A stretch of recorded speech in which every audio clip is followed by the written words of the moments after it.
بيت من الأبيات اللي يأذيني بمصيبة الزهراء. الشاعر يقول: من ضرب العصا ما ظل حاللها ولا ظل حيل.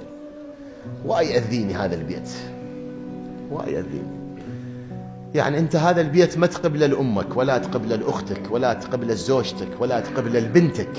ضرب العصا أسفل. إيش حده والله واحد يقول ضرب العصا هايله. ليش ضرب العصا؟ شلون فاطمة الزهراء من ضرب العصا ما أعرف والله. أحد شيء مؤلم، يعني ما الواحد يموت ألم. ومن أقول لك يموت ألم أنا ما مبالغ. علي بن أبي طالب بنهج البلاغة يقول: بلغني أن أخا فلان يدخل على المرأة المسلمة والأخرى المعاهدة فينتزع منها حجلها، فلو أن امرئا سمع بذلك ومات ما كان عندي ملومة بل كان به جديرة. نصرانية يسلبون حجلها، واحد يموت عليها. علي بن أبي طالب يقول ما عذره دامات. ليش يطبون البيت ويسلبون حجلها؟ مرة آمنة ببيتها، خل تكون نصرانية، خل تكون مسلمة، خل تكون بشر. هذا ليش تكون حرمة بيتها؟ علي بن أبي طالب هيك يقول، أبو الإنسانية علي بن أبي طالب.